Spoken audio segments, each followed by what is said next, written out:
سورہ بقرہ کی آیت نمبر 102 میں اللہ تعالیٰ جو ہے وہ سلیمان علیہ السلام کا ذکر کرتے ہیں اور یہودیوں کا جو ہے جادو سیکھنا اس کے بارے میں ذکر کرتے ہیں۔ اس کی ڈیٹیل تو آپ کو تب پتہ چلے گی جب آپ تفسیر پڑھیں گے، لیکن یہاں پہ اتنا جان لینا ضروری ہے کہ بعض اوقات ہم جب آیات کا ترجمہ کرتے ہیں تو اچانک ہمیں ایک دم موضوع بدلتا ہوا نظر آتا ہے، تو یوں لگتا ہے کہ جیسے کہ اس آیت کا پچھلی آیت کے ساتھ کوئی ربط نہیں ہے۔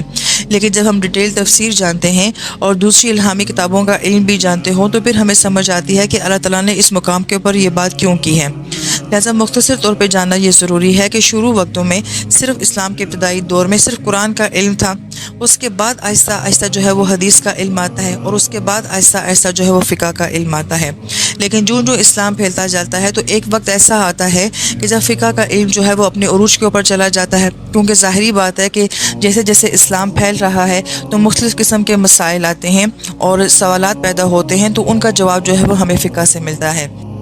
تو اس کا ایک نقصان ہوا، وہ یہ ہوا کہ قرآن کا علم کہیں پیچھے رہ گیا، اور جب کوئی ایک چیز جو ہے وہ اپنے مقام سے ہٹ جاتی ہے تو وہاں پہ جو گیپ آ جاتا ہے، تو پھر اس گیپ کے اندر جب صحیح چیز نہ ہو، صحیح علم نہ ہو، تو خرافات بہت زیادہ آ جاتی ہیں۔ لہٰذا قرآن کے ساتھ لوگوں کا کتنا ایک تعلق رہ گیا، صرف وظیفے کے طور پہ، عملیات کے طور پہ، دم درود کے طور کے اوپر، صرف اتنا جو ہے وہ عمل قرآن کے ساتھ رہ گیا۔ جو اس کی گہرائی تھی، جو اس کا وزڈم تھا، وہ کہیں پیچھے چلا گیا۔ یہی وجہ ہے کہ سلیمان علیہ السلام کے دور کی بات یہاں پہ کی جا رہی ہے کہ یہ یہودی لوگ جو تھے، ان لوگوں نے اپنے دور میں کیا کیا کہ تورات کو نظر انداز کیا، جو تورات کے اندر تھا اس کے اوپر عمل نہیں کیا، لیکن اس کے علاوہ جو باقی علوم تھے وہ انہوں نے سیکھ لیے۔ اور سلیمان علیہ السلام کے دور میں جو شیاطین کا ایک طرح سے معاملہ تھا، تو انہوں نے ان سے جو ہے وہ جادو کرنا سیکھ لیا، مختلف طرح کے علوم جو ہیں وہ سیکھ لیے۔ لہذا تورات کی جگہ کیا آ گیا؟ جادو وغیرہ آ گیا۔ اور اسی طریقے سے آج ہم یہ دیکھ لیں کہ لوگوں کو قرآن کے بارے میں کچھ نہیں پتا، یہ کیا کہتا ہے، اس کے اندر کیا باتیں اللہ تعالیٰ نے کی ہیں، لیکن صرف یہ ہے کہ جادو کا توڑ اس کے ساتھ کیا جاتا ہے، عملیات کیے جاتے ہیں، وظیفے پڑھے جاتے ہیں، مگر نہ اس کا ترجمہ جانتے ہیں، نہ اس کی تفسیر کو جانتے ہیں۔ صرف اتنی بات جو ہے وہ یہاں پہ جان لینا ضروری ہے۔ جن کو ڈیٹیل جاننی ہے تو وہ پھر تفسیر کی طرف رجوع کریں۔ تو اللہ تعالیٰ فرماتے ہیں وَاتَّبَعُوا مَا تَتْلُو الشَّيَاطِينُ، کہ ان لوگوں نے ان باتوں کی پیروی کرنا شروع کر دی، حالانکہ اتباع تو کتاب کی جاتی، اللہ تعالیٰ کی کتاب کی، تو انہوں نے کس کی پیروی کرنا شروع کر دی؟ جو ملک سلیمان میں، سلیمان علیہ السلام کی بادشاہت میں شیاطین پڑا کرتے تھے۔ وَمَا كَفَرَ سلیمان، اور سلیمان علیہ السلام نے کوئی کفر نہیں کیا۔ اب یہاں پہ یہ کیوں کہا جا رہا ہے کہ سلیمان علیہ السلام نے کوئی کفر نہیں کیا؟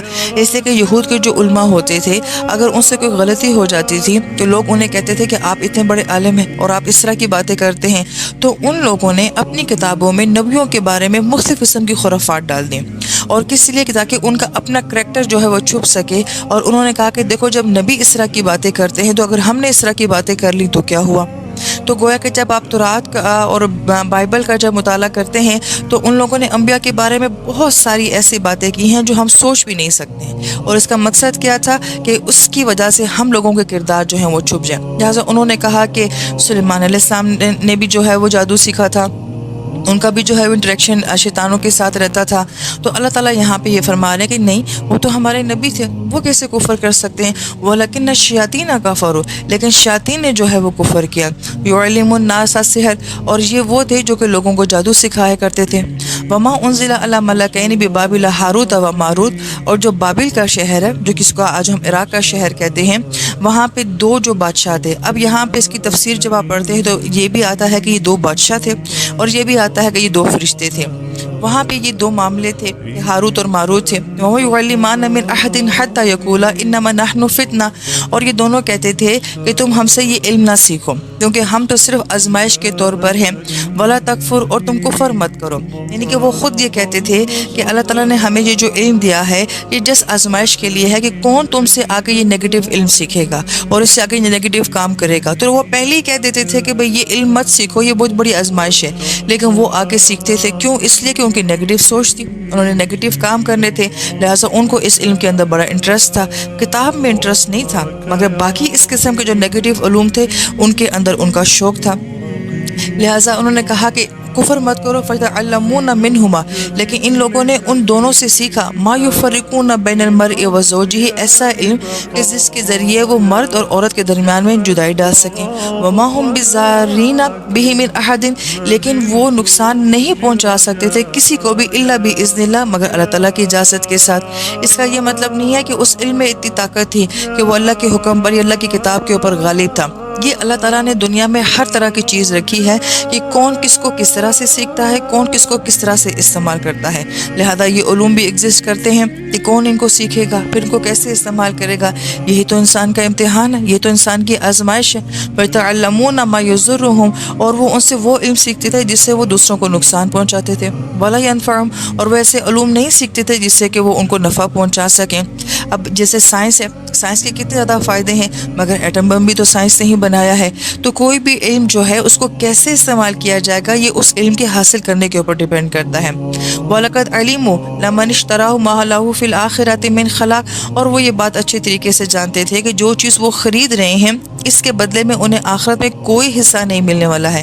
وَلَبِئْسَ مَا شَرَوْا بِهِ أَنفُسَهُمْ، اور بہت بری چیز ہے جس کے بدلے میں وہ اپنے آپ کو بیچ رہے ہیں، یعنی کہ یہ علم سیکھ رہے ہیں گویا کہ اپنی جان کا نقصان کر رہے ہیں۔ لَوْ كَانُوا يَعْلَمُونَ، کاش کہ وہ اس بات کی حقیقت کو جانتے ہوتے۔ اب لَوْ كَانُوا يَعْلَمُونَ کا آپ سمجھے نا، وہ تو جانتے تھے کہ ہم کیا کر رہے ہیں، تو اللہ تعالیٰ پھر کیوں ایسے فرماتے کہ کاش کہ وہ جانتے ہوتے۔ کسی چیز کا جان لینا کافی نہیں ہوتا، جان لینے کے بعد اس چیز کا مان لینا اور اس کے نقصان سے بچنا اصل میں یہ بات ہوتی ہے۔ لہٰذا وہ جانتے تو تھے لیکن انہوں نے عمل نہیں کیا، تو اللہ تعالیٰ فرماتے ہیں کاش کہ وہ اس بات کی حقیقت کو جانتے ہوتے کہ وہ کر کیا رہے ہیں اور اس چیز کا ان کو کیا نقصان ملے گا۔